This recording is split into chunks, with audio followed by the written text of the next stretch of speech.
डाल देती हैं, ये इस प्रकार का कर्म कराती है। तो उनको दोनों में मतभेद हो गया। तो कहा अच्छा कुछ दिन बाद बतलाएंगे। एक दिन भादों का यही महीना था, पानी खूब बरस रहा था, अंधेरी रात थी, और उस समय पर बड़े जोर से रोने की आवाज़ किसी लड़की की आई। तो जैमिनी अपनी कुटिया में बैठे हुए गंगा के तट पर ध्यान कर रहे थे, तो बार बार बचाओ कोई मेरे को बचाओ, बड़े जोर से रो रही थी। हाँ, बड़ा रोदन हो रहा है, हम क्या करें, साधु हैं हम, और ये आवाज़ कोई स्त्री की मालूम हो रही, हमें वहाँ जाना चाहिए कि नहीं? शास्त्र कहता है कि वहाँ जाना नहीं चाहिए, ना विविक्त आसनो भवे, नहीं जाए। फिर वो रोती है, फिर उनके धक्का लगता है, आवाज़ आ रही है, तो क्या बतावे, उसका रोदन देख करके हमको भी रोना आ रहा है, हम क्या करें? ये विचार करते करते उन्होंने कहा नहीं, आप आपत्ति काल में भी धर्म का पालन होता है, थोड़ा बहुत छूट है उसमें से, तो आपत्ति काल है ये, तो अब आपद धर्म है, तो आपद धर्म में उसकी रक्षा करना हमारा कर्तव्य है। हम ऋषि हैं। ऋषि किसको कहते हैं? ऋषंति जानन्ति इति ऋषया, जो भूत भविष्य वर्तमान तीनों को जानता है उसको ऋषि कहते हैं। तो वो उठ करके गए, देखा वहाँ रो रही खेत की मेड़ में बैठी हुई बड़ी सुंदरी है, अद्भुत सुंदरी है, क्या कहा जाए, आवाज़ बड़ी बढ़िया मधुर है, और बिजली चमकती है, तो उसका मुख बड़ा सुंदर दिखाई पड़ा। तो जैमिनी ने कहा, देवी क्यों किस लिए वृथा खेद ऐसे बाले, क्यों तुम खेद कर रही हो?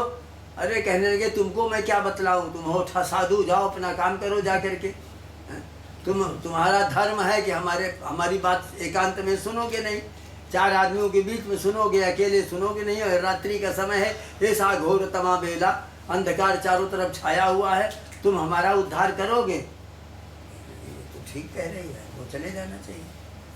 कहते नहीं, आपत्ति धर्म है, उसका उद्धार करना हमारा कर्तव्य है। कहा देवी हम करेंगे, बतलाओ। हैं, मेरे साथी सब कहाँ चले गए मुझे पता नहीं, दूसरे रास्ते से मैं अकेली भटक गई हूँ, अब कहाँ जाऊँ, मुझे डर लग रहा है, कोई बाघ आकर के खा न जाए हमको। कहें तो हमारी कुटी है यहाँ पर, चलो एकांत, तुमको वहीं सुरक्षा कर देंगे तुम्हारी। हाँ, इतना तुम कर दो तो तुम बड़े अच्छे साधु हो। तो दोनों को ले आए और वहाँ अपनी कुटिया के भीतर बंद कर दिया, बैठाल दिया। कहा देवी देखो, एक बात बताते हैं, तुम भीतर से बंद कर लो, इसको साकरी को खोलना नहीं। कोई आकर के रात में कह दे मैं जैमिनी हूँ तो भी नहीं खोलना, इसने कह दिया। अब क्योंकि यहाँ राक्षस लोग बहुत आते जाते हैं, शायद हमारा रूप धारण करके आ जाए। और फिर अपने उसमें आ बैठ गए। हाँ हाँ हाँ, क्या बता मैं, ऐसी सुंदरी है, द्विजराज मुखी मृगराज कटी। क्या द्विजा नाम राजा, द्विजराजा चंद्रा, चंद्रमा के समान मुंह है, चंद्रमुखी, कितनी सुंदर है, कितनी उसके एक एक जो है खाल ऊपर से कितनी कोमल है, और बड़ी अच्छी स्वच्छ लग रही है। आँख कैसी थी, ओह ओंठ कितने अच्छे थे, उसे सोच रहे हैं, और माला जप रहे थे। हैं, बड़ा गलत मामला है। हमारा मन हमारा बार बार वही को चिंतन कर रहा, कैसी माला, सारी माला बेकार हो गई, एको माला पूरी नहीं होती।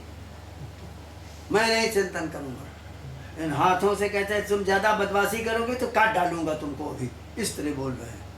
और फिर वही ध्यान करने लगे, द्विजराज मुखी मृगराज कटी, और सिंह के समान पतली उसकी कमर है।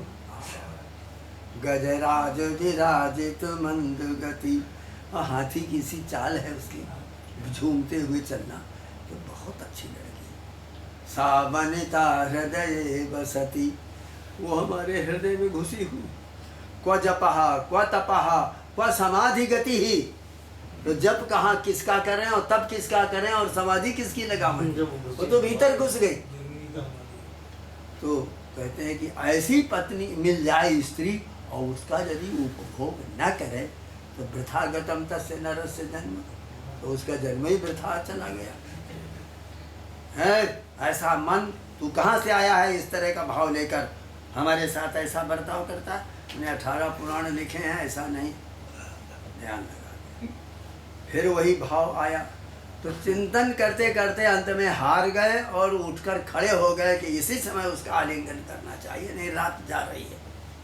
और अपनी कुटिया के दरवाजे पहुंच गए और खड़खड़ाने लग गए, देवी खोलो खोलो खोलो खोलो।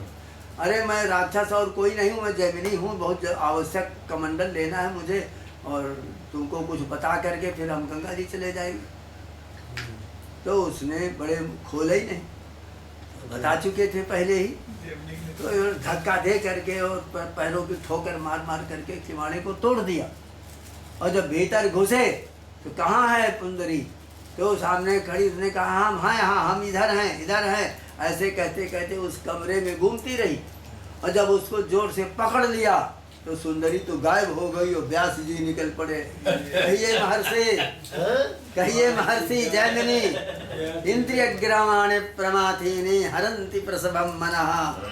ये इंद्रियाएं बड़ी बलवान होती हैं, बड़े बड़े बुद्धिमानों को भी चक्कर डाल देती हैं। ऐसा हाँ महाराज सत्य आप कह रहे हैं। चरणों में गिर पड़े और उनका बीर्जपात हो गया, भ्रष्ट हो गए। तो अपनी सब पुराणों को उठा के गंगा जी में फेंक दिया। एक केवल रह गई जैमिनी अश्वमेध, अश्वमेध कांड एक केवल रह गया जिसमें नचिकेता जमराज का संवाद है, बड़ी अच्छी कथा है वो उनकी, और सब फेंक दिया उन्होंने। तो कहने का ये तात्पर्य है, इस प्रकार के उदाहरण प्राप्त होते हैं। तो जन्म कर्म च मे दिव्यम मम जो वेति तत्त्वतः त्यक्त्वा देहं पुनर्जन्मो नैति माम एति सोऽर्जुनो। हमारे जन्म कर्म बड़े दिव्य होते हैं। तत्वतः जो विचार करने वाला होता है, वास्तविक जो तत्व का विचार करता है वो भले ही जान सकता है। त्यक्त्वा देहं पुनर्जन्म न इति माम इति सोऽर्जुन। यानी कह रहे हैं अर्जुन मेरे जन्म कर्म दिव्य है, अप्राकृत है, यानी प्राकृत प्रकृति के अनुसार नहीं है, प्रकृति से रहित है। ऐसा जो तत्वतः जानता है वो देह को त्याग कर पुनः जन्म को प्राप्त नहीं होता, किंतु मुझे ही प्राप्त हो जाता है, इस प्रकार जो विचार रखता है। तो वीतराग भय क्रोधा मन्मया माम उपाश्रिता बहवो ज्ञान तपसा पूता मदभाव मागता। कहते हैं कि अर्जुन जिनके राग और भय और क्रोध नष्ट हो चुके हैं, जिनका मुझ में चित्त लगा रहता है, जो मेरा ही आश्रय लिए रहते हैं, ऐसे ज्ञान रूप तप से पवित्र हुए बहुत से भक्त मेरे स्वरूप को प्राप्त हो चुके हैं। बहवो ज्ञान तपसा भूता मद्भाव मागता जे यथा मां प्रपद्यन्ते तांस् तथैव भजाम्यहम् मम वर्त्मानुवर्तन्ते मनुष्या पार्थ सर्वशः। जा आर्ता अर्थार्थिनो जिज्ञासवो ज्ञानिनश्च यथा जेन प्रकारेण सकामतया निष्कामतया च याम माम ईश्वरम सर्व फल दातारम प्रबध्यन्ते भजन्ति। यानी जो आर्त लोग हैं, दुखित हो करके आते हैं, अर्थार्थी हैं, धन चाहते हैं, पुत्र चाहते हैं, संसार में प्रतिष्ठा चाहते हैं, ऐसे अर्थार्थी हैं। और जिज्ञासु भी हैं, कुछ आत्मज्ञान प्राप्त करने की जिज्ञासा भी उनके अंदर है, और ज्ञानी भी हैं। तो जेन प्रकार ईश्वरम सर्व फलदातारम, मैं जो एक ईश्वर समस्त फलों के देने वाला हूँ, सकाम भावना से आने वाले और निष्काम भावना से आने वाले हैं, उनका मम वर्तमान वर्तन्ते मनुष्या पार्थ सर्वशः। तो हमारा मार्ग वो लोग ग्रहण करते हैं। जिज्ञासून विविदिशन्ति, जिज्ञासु जानने की इच्छा करता है, और यज्ञ के द्वारा और क्या नाम विहित देवाराधन के द्वारा, निष्काम कर्म के अनुष्ठान के द्वारा और ज्ञान के द्वारा ज्ञानी लोग, मुमुक्षु लोग मोक्षदान के द्वारा और ये मायामय संसार का त्याग करके मेरे का भजन करते हैं, हमारा मार्ग अपनाते हैं। मम वर्तमान वर्तन्ते मनुष्या पार्थ सर्वशः। तो कांक्षन्ता कर्मणां सिद्धिं जजन्त ये देवता क्षिप्रंघी मानुषे लोके सिद्धिर्भवति कर्मजा। कहते हैं इस लोक में कर्म से सिद्धि प्राप्त होती है। कर्म कर्म कर्म कर्म कर्म द्वारा तो जायते इति कर्मजा, कर्म के द्वारा जो होती है। कर्मणाम सिद्धिम फल निष्पत्तिम कांक्षन्तो, जो कर्म कर रहे हो उसका फल मिले, इस आकांक्षा से इस लोक में देवता देव निंद्रा अज्ञान जजन्ते पूजयन्ति। यहाँ पर जो लोग देवता की देवा निंद्राणी और इंद्र की और अग्नि की पूजा करते हैं, तो अज्ञान प्रतिहतत्वान् न तो निष्कामाः, वो अज्ञान से आहत होने के कारण निष्काम भावना उनके अंतर नहीं है।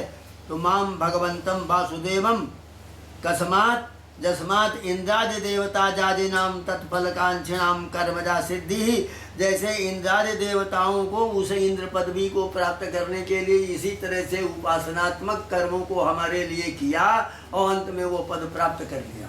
तो इसी तरह से जो लोग कांक्षन्ता कर्मणाम सिद्धिम जजन्त यह देवता क्षिप्रंग हि मानुषे लोके सिद्धिर्भवति कर्मजा। तो क्षिप्र माने बहुत जल्दी शीघ्र, इस मनुष्य लोक में कर्म से सिद्धि प्राप्त होती है, ज्ञान प्राप्त होता है। मानुषे लोके कर्म फलम शीघ्रम भवति, इस मनुष्य लोक में कर्म फल शीघ्र होता है। विशेषणात् अन्य लोके भी वर्णाश्रम धर्म व्यतिरिक्त कर्म फल सिद्धिर भगवता सूचिता। यही नहीं वरन उन्हीं कर्मों के द्वारा दूसरे लोकों में भी जाकर के उसे अच्छी से अच्छी सिद्धियां प्राप्त होती, वहाँ भी सुख प्राप्त होता है। तो चातुर्वर्णम मया सृष्टम गुणकर्मो विभागसः तस्य कर्तारमपि मां विद्य कर्तारमव्ययम्। इस लोक में कर्मों की सिद्धि की कामना करने वाले मनुष्य देवताओं का पूजन करते हैं, क्योंकि मनुष्य लोक में कर्म जनित सिद्धि बड़ी जल्दी प्राप्त होती है। सकाम तो चातुर्वर्णम मया सृष्टम गुणकर्मो विभागसा तस्य कर्तारमपि मां विद्य कर्तारमव्ययम्। गुण और कर्मों के विभाग से, गुण और कर्मों का विभाग हमने अलग अलग किया है कि ब्राह्मण में इतने गुण, क्षत्रिय में इतने गुण, वैश्य में इतने गुण, शूद्र में इतने गुण। और इसे ये बनाने वाला मैं ही हूँ, मैंने ही 4 वर्ण बनाए हैं, ये दूसरे के द्वारा कल्पित नहीं है। जो लोग कहते हैं कि संसार में दूसरे लोग जो है वो बना करके पाखंडियों ने 4 वर्ण बना दिए, हम एक ही थे, ऐसा गलत। एक ही प्रकार का आपको चना नहीं मिलेगा, एक प्रकार का गेहूं नहीं मिलेगा, एक प्रकार का आपको फूल नहीं मिलेगा, एक प्रकार का फल नहीं मिल सकता है। वही फल यहाँ दूसरा है, वहाँ पर दूसरा है। वही शाक और फल इस देश में दूसरी तरह के हैं, बंगाल में दूसरे गुण धर्म के हैं, दक्षिण में दूसरे गुण धर्म के होते हैं। कितने प्रकार के गेहूं ही होते हैं, चना भी होते हैं। ये चना यहाँ का है, ये चना जो है वो वहाँ का है, पंजाब का है, या फला जगह का है, ये बड़ा स्वादिष्ट है, इत्यादि इत्यादि लोग कहते हैं। इस गाय का दूध ज़्यादा अच्छा है, इसका कम अच्छा है, इस पेड़ का फल खट्टा है, इस पेड़ का फल बहुत मीठा है, इत्यादि जो बातें आती हैं। तो वही कह रहे हैं चातुर्वर्णम मया सृष्टम गुणकर्म विभागसः, यानी उन 4 वर्णा एव चातुर्वर्णम मयेश्वरेस्य, मैं जो ईश्वर हूँ, सृष्टिं उत्पादितम गुण कर्म विभागसो, गुण विभागसः कर्म विभागश्चो। गुण और कर्मों के विभाग से ब्राह्मण क्षत्रिय वैश्य और शूद्र 4 वर्णों की रचना मैंने की, किंतु उनका कर्ता होने पर भी तुम हमको अकर्ता जानो और अव्यय समझो। तस्य कर्तारमपि मां विद्य कर्तारमव्ययम्, उसका मैं करता हूँ लेकिन फिर भी मुझे अकर्ता ही तुम समझो। क्यों? न मां कर्माणि लिम्पन्ति न मे कर्मो फले स्पृहा। ये कर्म हमको छू नहीं सकते, कर्म हमें छू नहीं सकते हैं, मुझको कर्म लिप्त नहीं करते, न मेरी कर्म फल में इच्छा है। इस प्रकार जो पुरुष मुझको जानता है वो कर्मों में बंधता नहीं। न माम कर्माणि लिम्पन्ति न मे कर्मो फले स्पृहा इति माम जो भी जानाति कर्म फिर न सबद्धते। एवं ज्ञात्वा कृतं कर्म पूर्वैरपि मुमुक्षुभिः कुरु कर्मैव तस्मात् त्वं पूर्वैतरं कृतम्। ऐसा जान करके पहले के मनुष्यों ने कर्म किया और कर्म का महत्व माना है। ऐसा जानकर इस युग से पूर्ववर्ती युग में मुमुक्षु भी कर्म करते थे। उनसे पहले अन्य युगों में होने वाले मुमुक्षुओं ने भी कर्म किया था, अतः तुम भी कर्म ही करो। एवं ज्ञात्वा कृतं कर्म पूर्वैरपि मुमुक्षुभिः कुरु कर्मैव तस्मात् त्वं पूर्वतरं कृतम्। तो अब यहाँ प्रश्न है, तुमको तो हमें उपदेश दे रहे हैं, लेकिन कौन तुम कर्म करो? जो आज सुन लिया कल सुबह से करने लग जाओ वो क्या होगा? तब उसके लिए कह रहे हैं बड़ी बड़ी आवाज, किं कर्म किम कर्मेति कवयोप्यत्र मोहिताः तत्ते कर्म प्रवक्ष्यामि यदि ज्ञात्वा मोक्षसे शुभातो।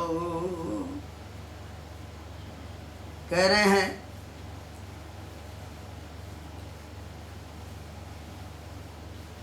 नौस्थस्य निष्क्रियेषु, नाव में जैसे नौकारूढ़ चलत जग देखा, जैसे नौका में चढ़ करके उस पार आदमी जा रहा है और देख रहा कि बाघ ऐसे ऐसे घूमती जा रही, पेड़ यूं घूम रहा है, इधर को जा रहे हैं, ऐसा जो दिखाई देता है।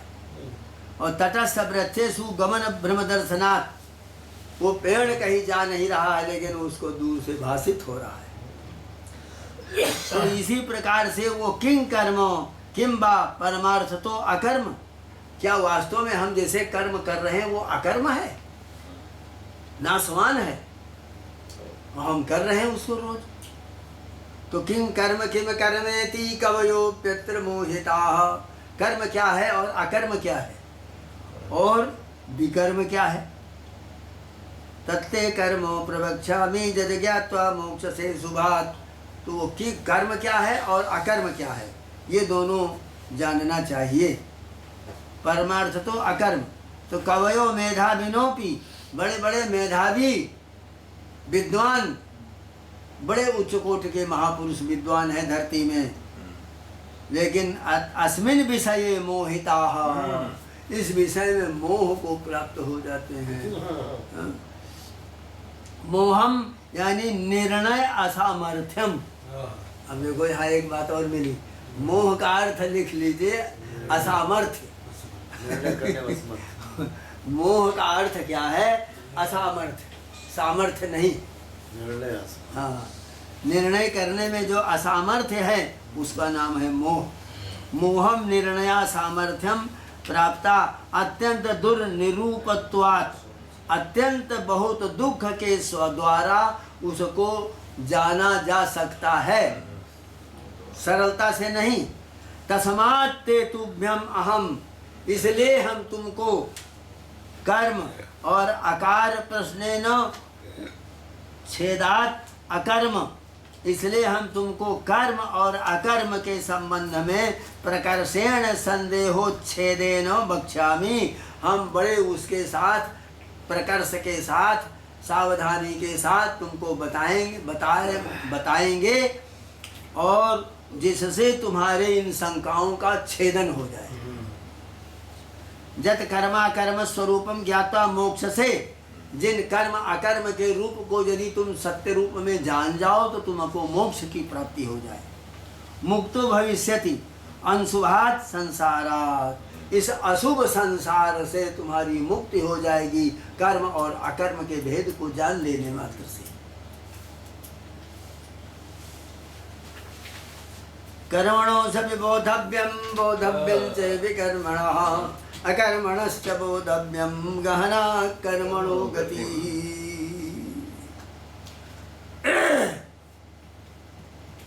कर्म का स्वरूप भी जानना चाहिए और विकर्म का स्वरूप भी जानना चाहिए और अकर्म का स्वरूप भी जानना चाहिए, क्योंकि कर्म की गति बड़ी गहन है। कर्मणो गहना गति ही, कर्म की गति बड़ी कठिन है। हाँ?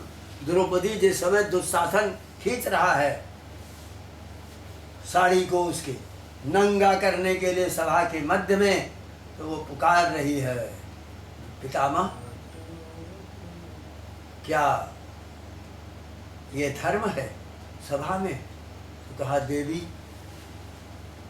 धर्म का विषय त्वरित है, बहुत कठिन है जानना, उसकी बहुत सूक्ष्म गति है, धर्म से सूक्ष्मा गति ही, इसलिए मैं उस पर कुछ नहीं बोल सकता और तुम्हारा कल्याण हो। उनके क्या नाम द्रोणाचार्य के सामने गई, हाँ कहती देवगुरु ये क्या धर्म हो रहा है, आप बैठे यहाँ?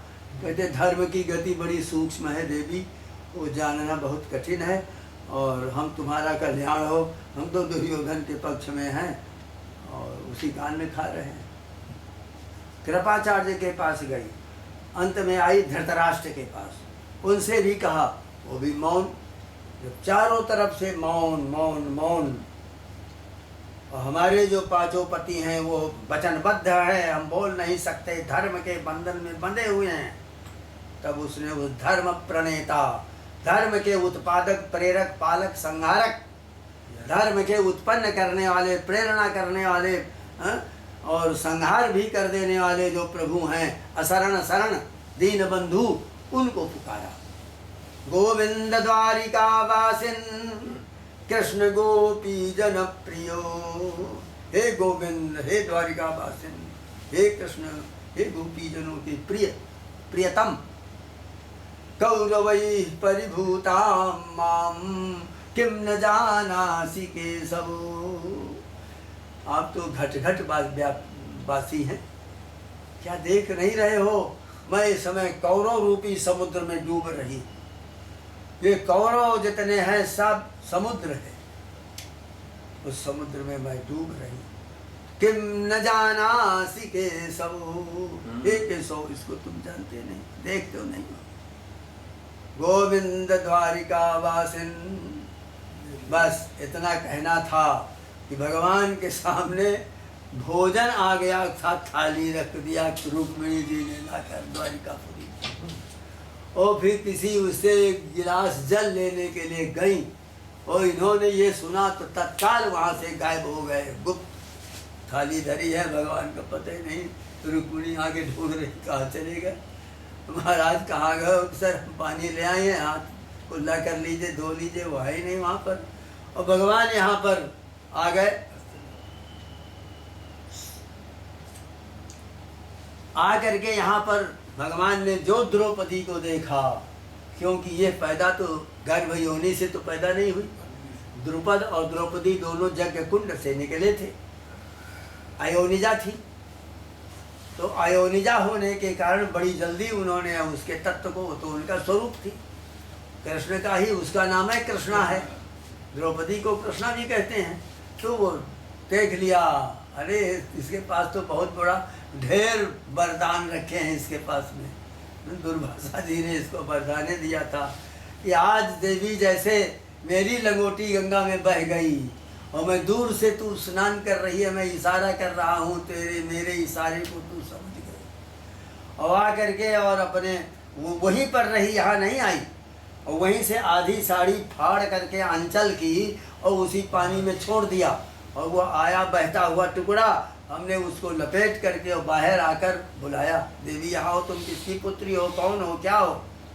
आज तुमने मेरे धर्म की रक्षा की है, इसलिए यही धर्म जिस समय तुम्हारी इज्जत जा रही होगी, तुम्हारी मर्यादाएं भंग हो रही होंगी, तुम डूब रही होगी जिस समय पर समुद्र में, तो यही कपड़ा अनंत अनंत गुणा होकर के तेरे को प्राप्त होगा।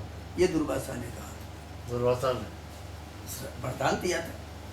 भगवान ने देखा यहाँ तो ढेर भर रखा हुआ है, तो बस उसी समय तुरंत बुलाते ही बसन रूप भेश्याम, भगवान स्वयं वस्त्र के रूप में अपनी माया को भेज दिया और माया वस्त्र हो गई, दुशासन की भुजा थकित भई, बसन रूप भेश्याम 10,000 गजबल घट्यो 10,000 हाथियों का बल रखने वाले दुशासन का बल घट गया, ये होता है। तो ही कह रहे हैं कि कर्मणों से बोधव्यम बोधव्यम च विकर्मणा अकर्मणश्च बोधव्यम गाना कर्मणो गति कर्मणि अकर्मजा पश्येद कर्मणि च कर्मजा सा बुद्धिमान मनुष्येषु सयुक्ता कृत्न कर्म कृतो। जो मनुष्य कर्म में अकर्म देखे। हमने किया तो, लेकिन हमने नहीं किया। अभिमान न करो कि हम कल आदमी को 10 रुपया दे आए। अभिमान न करो कि आप हमारे पास में 5000 बहुत है। इन दोनों का अभिमान छोड़ दो। तो कर्म में अकर्म और अकर्म में कर्म देखता है। मैंने नहीं किया है फिर भी भावना है मैं कर रहा हूँ। मुझको नहीं मालूम है लेकिन मैं कथा सुन रहा हूँ। मेरी भावना है, भक्ति है भगवान के प्रति, इतने बहुत। तुम सारी कथा को एक किनारे कर दो, केवल इतनी भक्ति ही ग्रहण कर लो। वही मनुष्यों में बुद्धिमान है, योग युक्त है और संपूर्ण कर्मों को करने वाला है। सा बुद्धिमान मनुष्य सुसा युक्ता कर्म कृतस्न कर्म कृतो।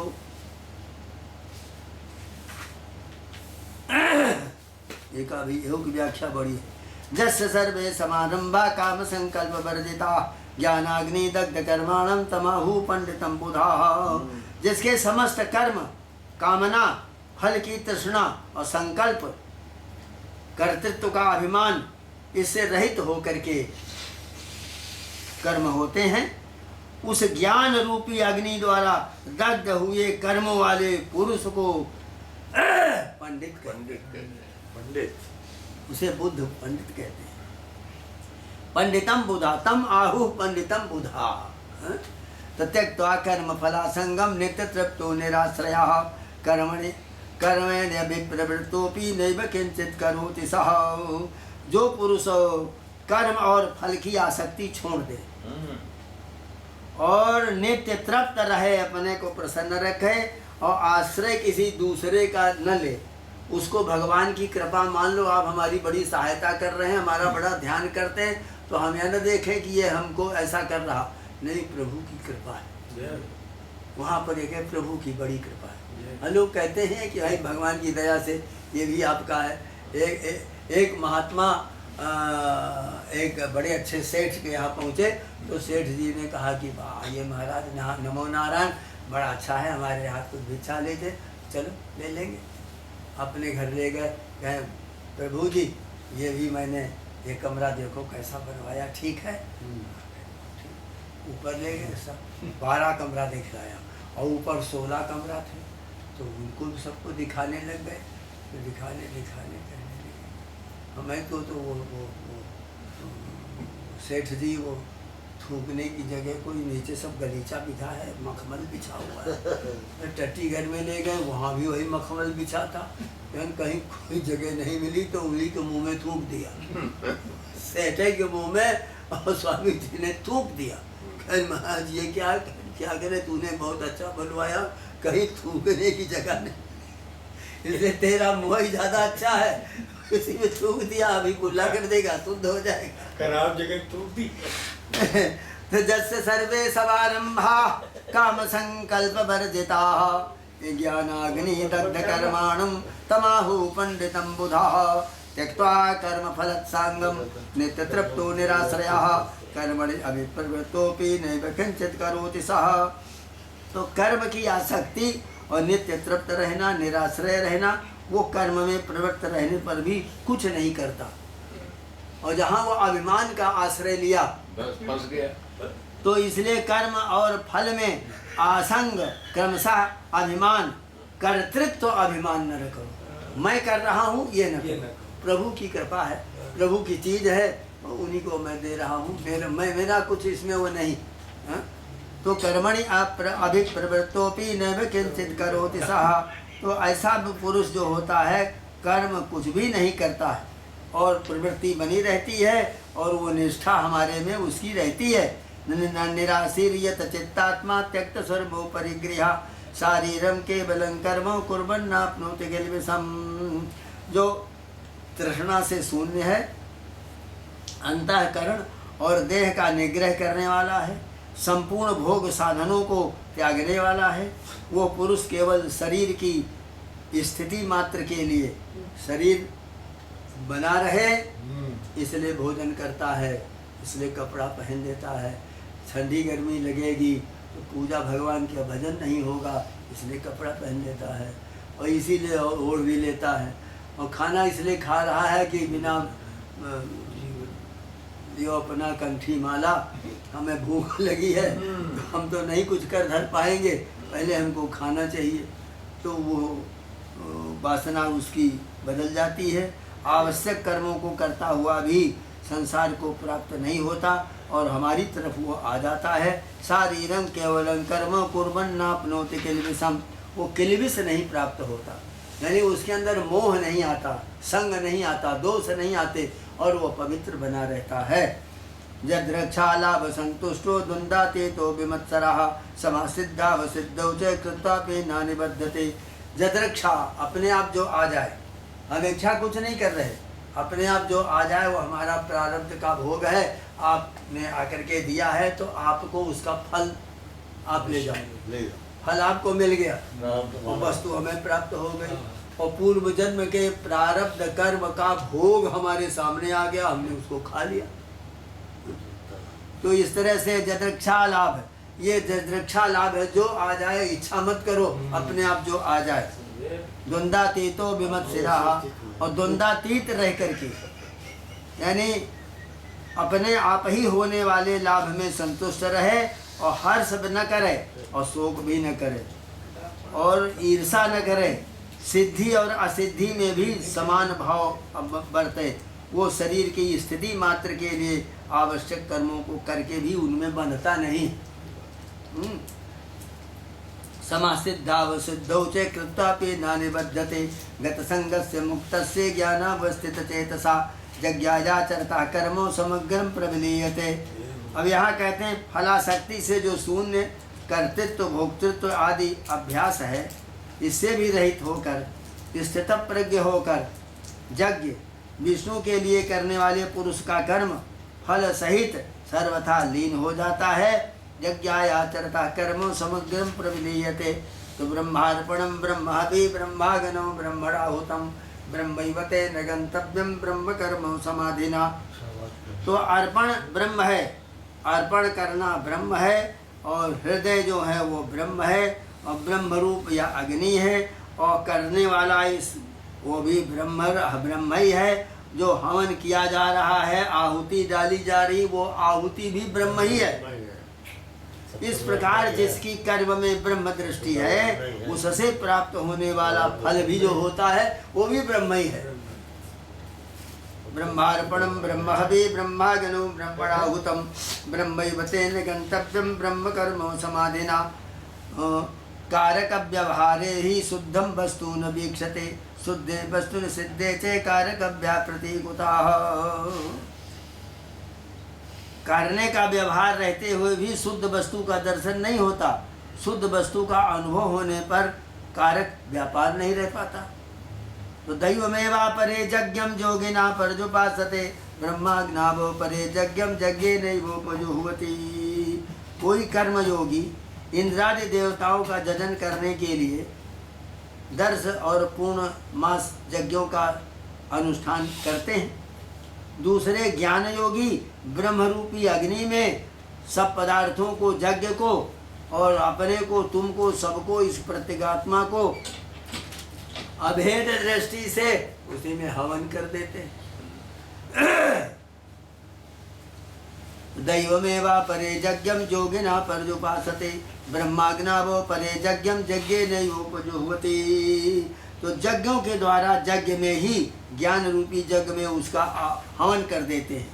श्रोत्रादीन इंद्रियाण्य संयमाग्नि को जुह्वति शब्दादीन विषयान्य इंद्रियाग्नि को जुह्वति। अब वहाँ बता रहे हैं कि दूसरे और भी कुछ योगी हैं जो कान, आँख, मुख, ये इंद्रियाएं जो हैं, इन अग्नियों को अपने अग्नियों में हवन कर देते हैं।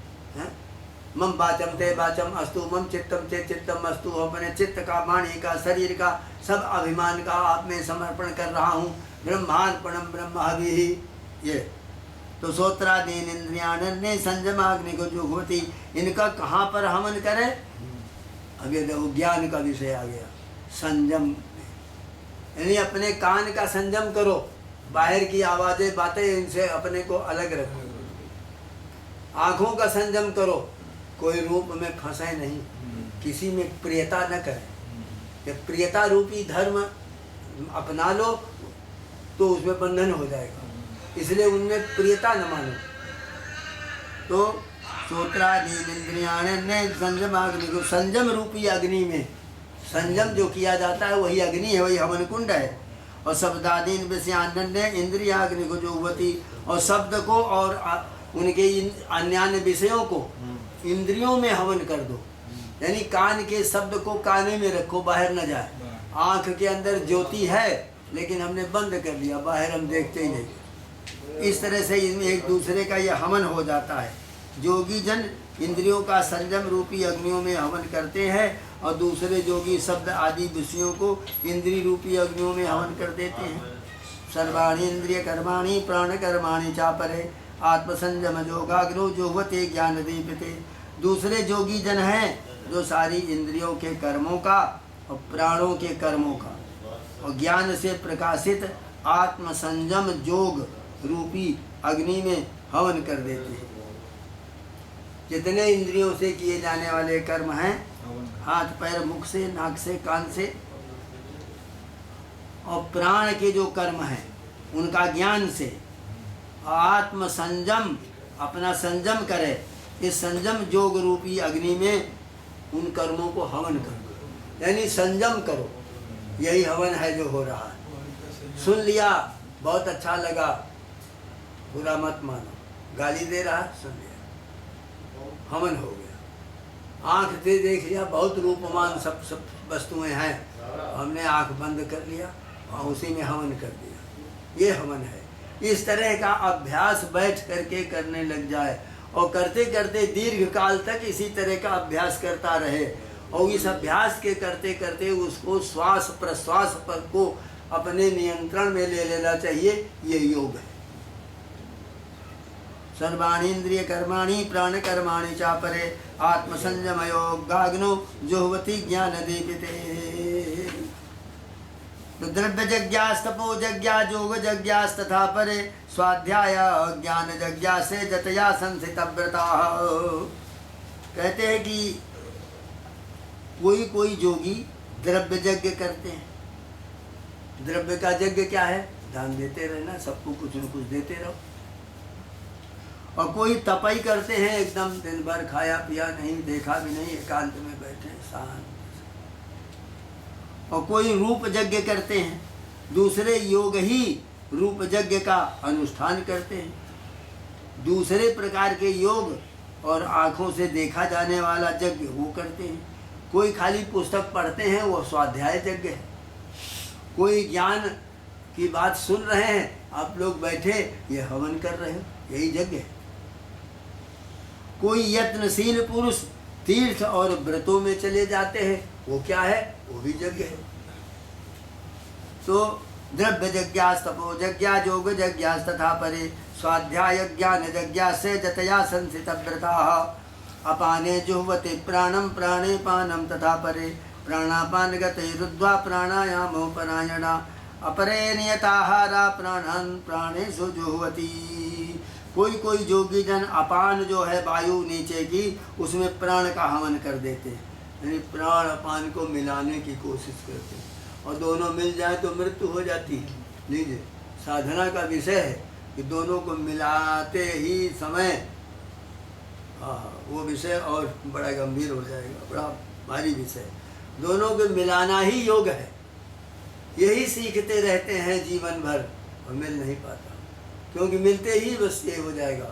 और जब मिल जाए, मिलेगा कब? जब कुंभक प्राणायाम सिद्ध होगा। उसको बोलेंगे क्या? केवली कुंभक। वो केवल कुंभक सिद्ध होता है जिसका, उसी को सिद्धि प्राप्त हो जाती है। उसी समय पर वो सूक्ष्म शरीर सब उसके बस में हो जाते हैं। वो मशक रूप धारण करके भी निकल जाएगा, पता नहीं लगेगा। तो कोई जोगी जन अपान में प्राण का हवन करते हैं, दूसरे कोई प्राण में अपान का हवन करते हैं।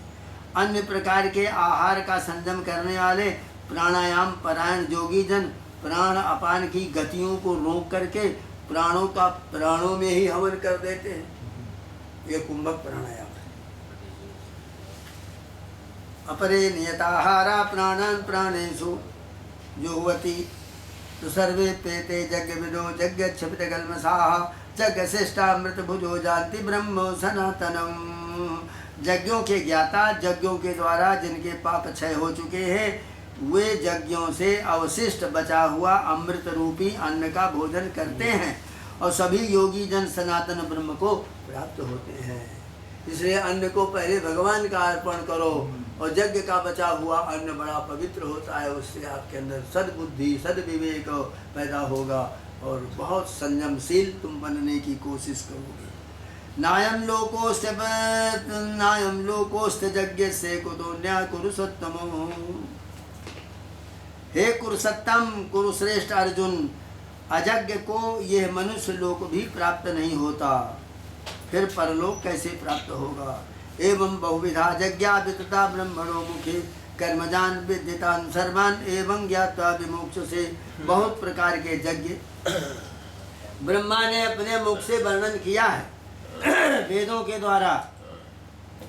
वे सब के सब कर्म से होने वाले हैं। उन सबों को यह जान करके तुम मुक्ति को प्राप्त कर लोगे। श्रेयान द्रव्यो मया जज्ञात ज्ञान जज्ञा परंतपो सर्वं कर्माखिलम पार्थो ज्ञाने परिसमाप्यते। हे परंतपो, द्रव्य यज्ञ इसकी अपेक्षा ज्ञान यज्ञ श्रेष्ठ है। और हे पार्थो, संपूर्ण श्रौत कर्म और असमार्थ कर्म ज्ञान में ही समाप्त हो जाते हैं। उन कर्मों का लक्ष्य ज्ञान, असत कर्म से सत का ज्ञान, सत कर्म से सत का ज्ञान, यज्ञ करने से ज्ञान और गाली देने से भी ज्ञान। अब बतलाओ कैसे किया जाए। इसी के लिए गुरु की सन्निधि होती है। गुरु के पास ही जाओ। बिन विवेक, बिना गुरु बिन को बिन गुरु विवेक न होई। कैसे विवेक मिले विवेक न होई। तो श्रेयान सदव्यया जज्ञा ज्ञान जज्ञा परंतपो सर्वं कर्माखिलम पार्थो ज्ञाने परिसमाप्यते। ये सारे कर्म ज्ञान हो जाने पर समाप्त हो जाते हैं। से इसी का नाम है संन्यास। तद विद्धि प्रणिपातेन परिप्रश्नेन सेवया उपदेक्षन्ते ते ज्ञानं ज्ञानेन तत्त्वदर्शिनः। अब यहाँ एक बात आ गई, तो बड़े महत्व की है व्याख्या। बहुत गंभीर हो गई, बड़ी लंबी व्याख्या है, इन थोड़े शब्दों में समझा रहे हैं। यह वेदांत वेद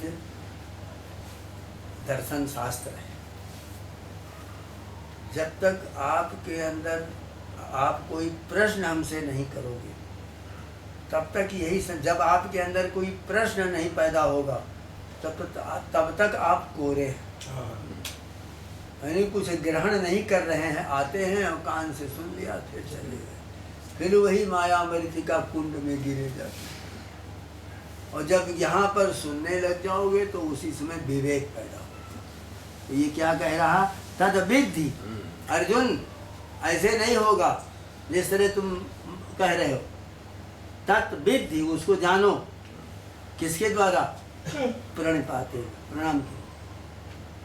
हमारे सामने बैठे हो तो उस ज्ञान को तुम आचार्यों के समीप जाकर उनको दंडवत प्रणाम करो। और फिर क्या करो, उस ज्ञान को तुम आचार्यों के समीप जाकर प्रणाम करके उनसे अनेक विषय संबंधी प्रश्न करो और उनकी सेवा फिर करो। परिप्रश्नेन सेवया, जब तक प्रश्न नहीं करोगे तब तक वो ज्ञान तुम्हारे अंदर टिकेगा ही नहीं। परिप्रश्नेन सेवया, और फिर उनकी सेवा भी करो। उनकी क्या ज़रूरतें पड़ रही हैं बाहरी, उनमें सहायक बनो। भीतरी में हो जाए तो बड़ा अच्छा है। रोज़ वही कथा उनको सुनाओ, वही पाठ सुनाओ, और नहीं तो बाहरी जितनी सेवाएं हो सकती उनको ले लो।